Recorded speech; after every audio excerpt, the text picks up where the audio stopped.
अस्सलाम वालेकुम जी, कैसे हैं आप सब लोग? उम्मीद करती हूँ आप सब लोग खैरियत से होंगे। अल्हम्दुलिल्लाह मैं भी बिल्कुल ठीक-ठाक हूँ और आज तो मैं बहुत ज़्यादा हैप्पी हूँ क्योंकि ना आज मैं जा रही हूँ अपनी छोटी वाली बेटी का पासपोर्ट रिसीव करने। और इस पासपोर्ट को बनवाने के लिए मैंने कितनी जतन किए हैं, कितनी तगदो की और कितने पापड़ मुझे बेलने पड़े ना, ये आगे चल के मैं आपको वीडियो में बताती हूँ। तो टाइटल और थंबनेल देखकर तो आपको अंदाज़ा हो ही चुका होगा कि आज इस व्लॉग में मैं आप लोगों के साथ शेयर करने वाली हूँ एक बहुत ही ब्यूटीफुल सी स्टोरी ऑफ माई फेथ। चलें व्लॉग को स्टार्ट करते हैं। व्लॉग को एंड तक ज़रूर देखिएगा। और ये हम पहुंच चुके हैं पासपोर्ट ऑफिस के करीब करीब, और इस एरिया को देख के ना ओल्ड कराची वाली वाइब्स आती हैं।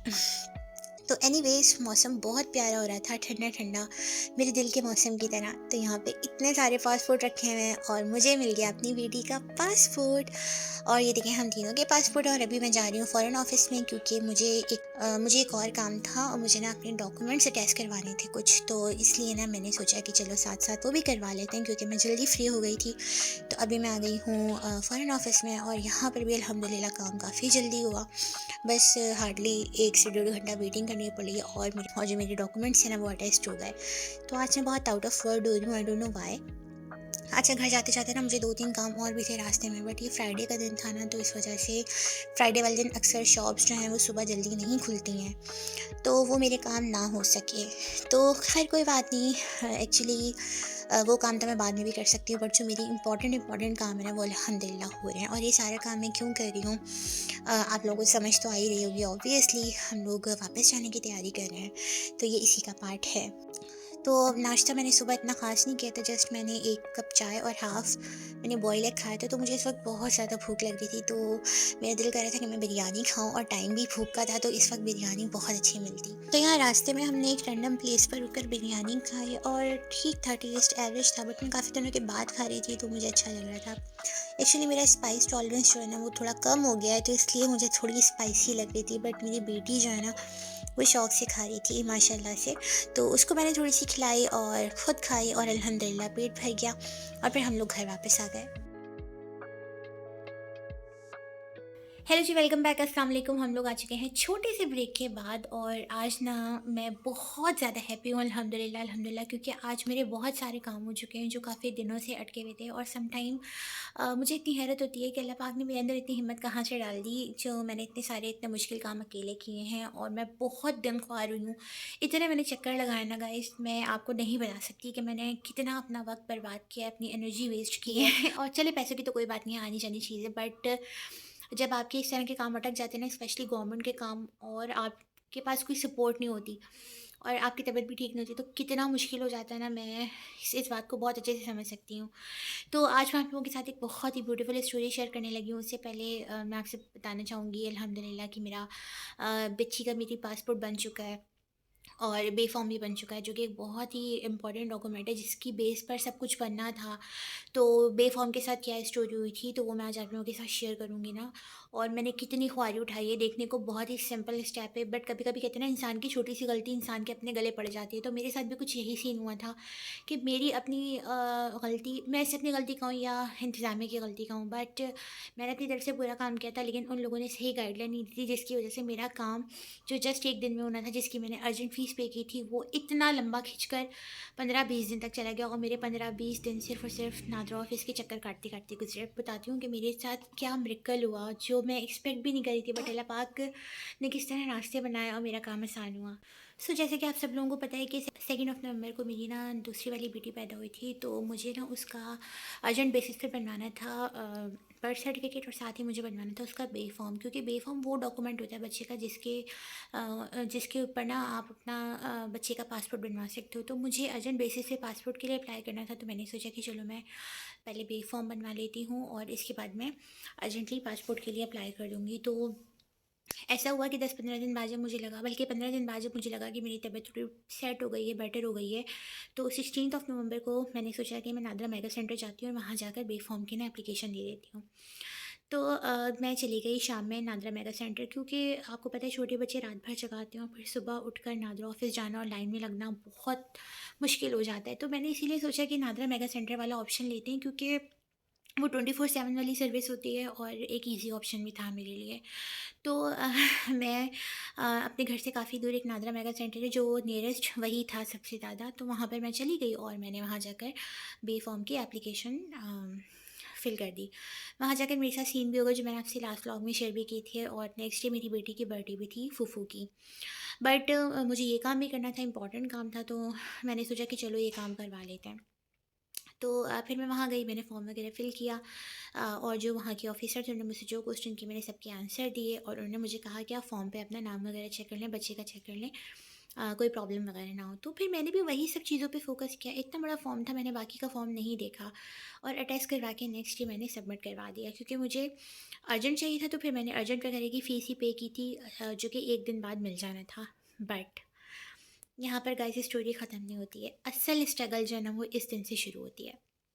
सो नेक्स्ट डे जब मैं रिसीविंग काउंटर पर बे फॉर्म रिसीव करने गई तो मुझे पता लगा जी कि आपके तो फॉर्म में एरर आ चुका है। और जब मैंने उनसे एरर पूछा कि भाई क्या एरर आ गया, मैंने तो सब कुछ सही फिल किया था, तो उन्होंने मुझे कहा कि जो हाँ, जिस ऑफिसर ने आपका फॉर्म अटैच किया ना उसने अपना CNIC नंबर ऐड नहीं किया।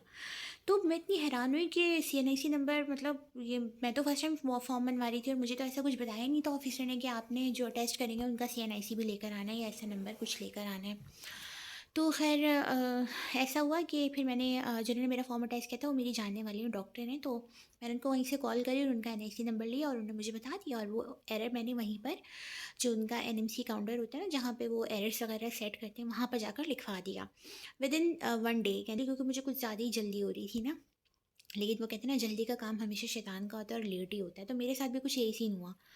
तो बहरहाल मैंने एरर रिज़ॉल्व करवाया और उन्होंने मुझे कहा कि ऐसा करें आप ना 1 हफ़्ते में पता कर लें। मैंने कहा 1 हफ़्ते में ये तो बहुत ज़्यादा हो जाएगा, क्योंकि मैंने तो अर्जेंट के लिए अप्लाई किया हुआ है। तो ख़ैर उन्होंने मुझे कहा कि ऐसा करें आप 4 दिन बाद आ जाएँ।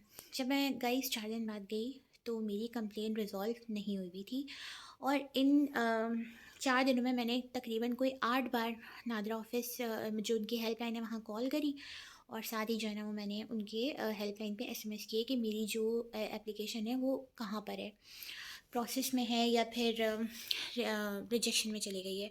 तो वहाँ पे मैसेज पहले तो आता रहा कि आपकी जो एप्लीकेशन है वो होल्ड पर है, फिर एक दिन मुझे मैसेज आया कि जी आपकी एप्लीकेशन तो रिजेक्ट हो चुकी है। और मैं उस रिजेक्शन को रिजॉल्व कराने के लिए जब मैं नेक्स्ट डे गई तो उन्होंने फिर मुझे कहा कि आप 4 दिन बाद आ जाइएगा। फिर मैं 4 दिन बाद चली गई। फिर उन्होंने मुझे बोला कि आप ऐसा करें 4 दिन बाद आ जाइएगा। इस तरह करते-करते तकरीबन उन्होंने मेरे कोई 6 से 7 चक्कर लगवा दिए, और मैं जाती थी काउंटर पे जाके वो मुझे 4 दिन बाद करते-करते उन्होंने तकरीबन कोई मेरे 6 से 7 चक्कर आराम से लगवा दिए। फिर मैं इतना ज़्यादा डिसहार्ट हो गई, इतना ज़्यादा डिसअपॉइंट हो गई, क्योंकि वहाँ जो ऑफ़िसर बैठे हुए थे वो एक तो मेरी बात को आई थिंक बहुत लाइटली ले रहे थे। उनको समझ नहीं आ रहा था कि मुझे अर्जेंट के लिए मैंने फ़ीस पे की थी और मुझे अर्जेंट डॉक्यूमेंट वो चाहिए था, क्योंकि मुझे पासपोर्ट के लिए अप्लाई करना था। और ये सब कुछ मैं सिंगल हैंडेडली करी थी, मेरे साथ कोई जाने वाला नहीं होता था, और I was in my 40 days का जो पीरियड होता है उसमें मैं थी, और फिर उसके साथ साथ ट्रैवल करना, रिक्शों में धक्के खाना। उस वक्त मैं इतनी एग्जॉस्ट हुई थी ना गाइस कि मुझे लिटरली वहाँ जाकर रोना आ जाता था। एनीवेज़, एक दिन एक नए ऑफिसर बैठे हुए थे, उन्होंने मुझे कहा कि इंशाल्लाह आपका काम 3 दिन बाद हो जाएगा, तो आप 3 दिन बाद आकर अपना बे फॉर्म ले लीजिएगा। मेरी बेटी भी उठ रही है। तो फिर मैंने उनकी बात पे यकीन कर लिया और मैं फिर इस तरह वापस आ गई, और मैं 30 नवंबर को दोबारा चली गई इस उम्मीद पर कि शायद मेरा काम हो जाएगा, जबकि एप्लीकेशन स्टेटस पे कंटिन्यूसली रिजेक्शन लिखा हुआ आ रहा था।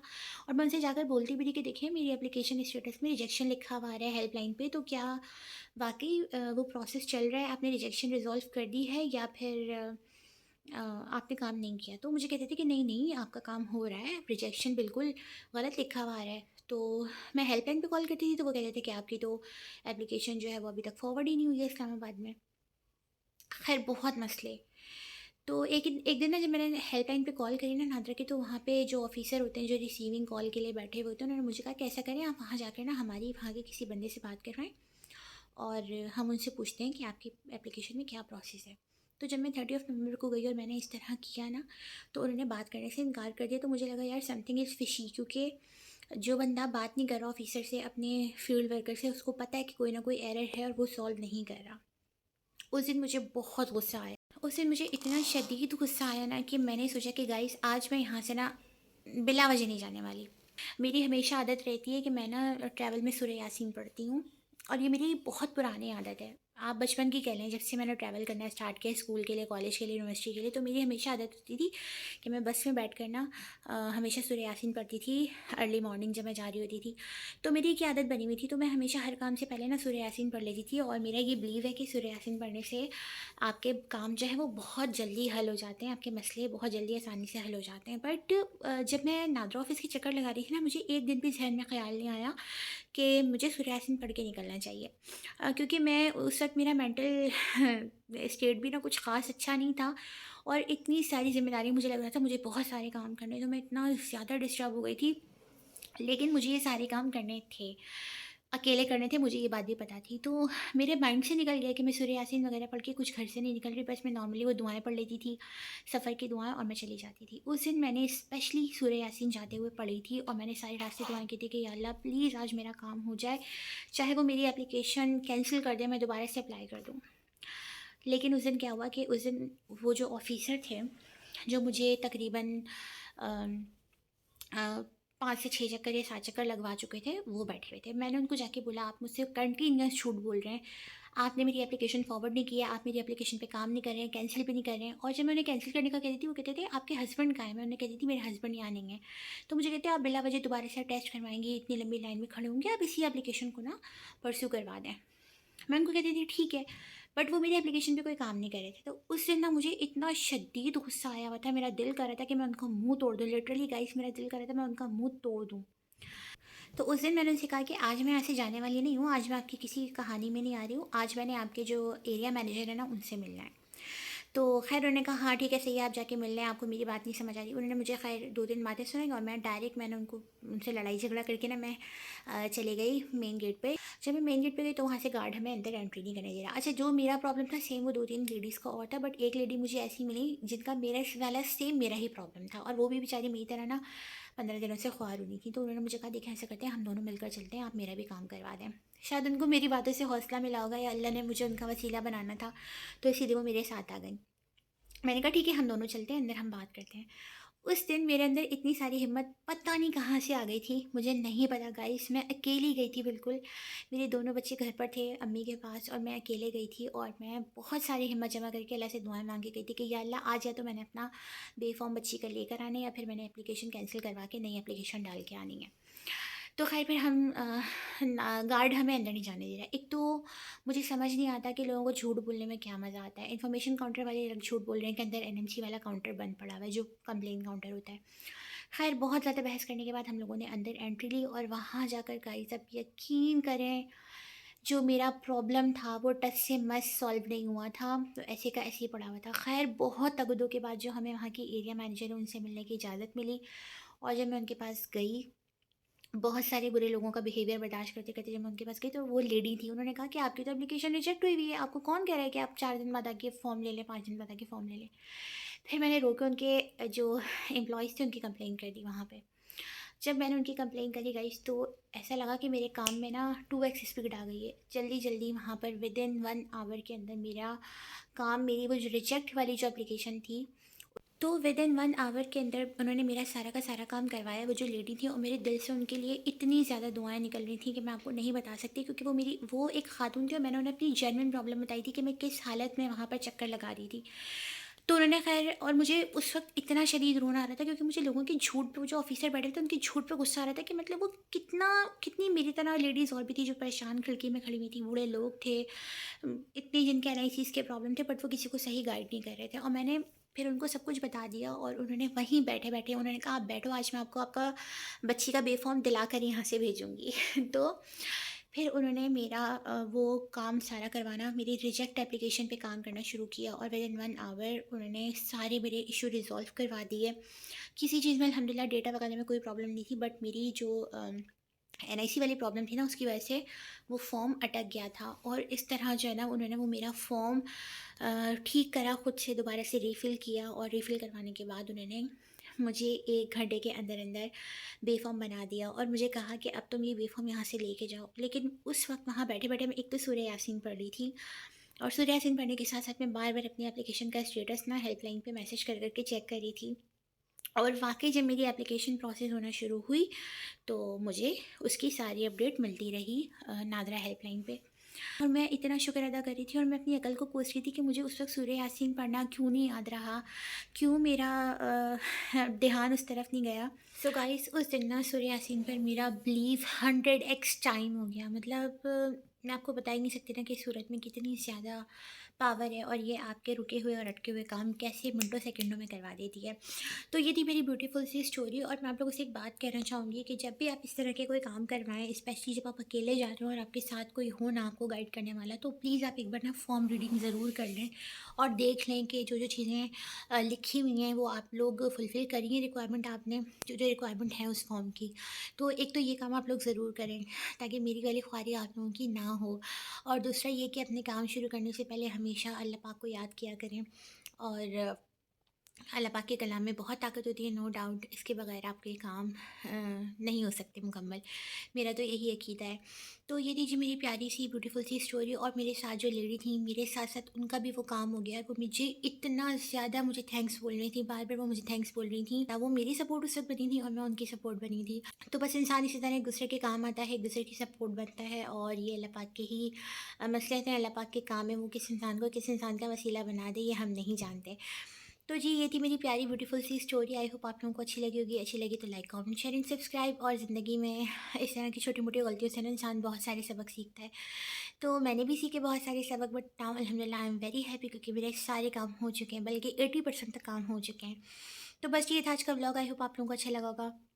अच्छा लगा तो like comment share and subscribe. इंशाल्लाह मिलते हैं नेक्स्ट ब्लॉग में। टिल देन अपना बहुत सारा ख्याल रखिएगा, मुझे मेरी फैमिली को दुआ में याद रखिएगा। अल्लाह हाफिज़।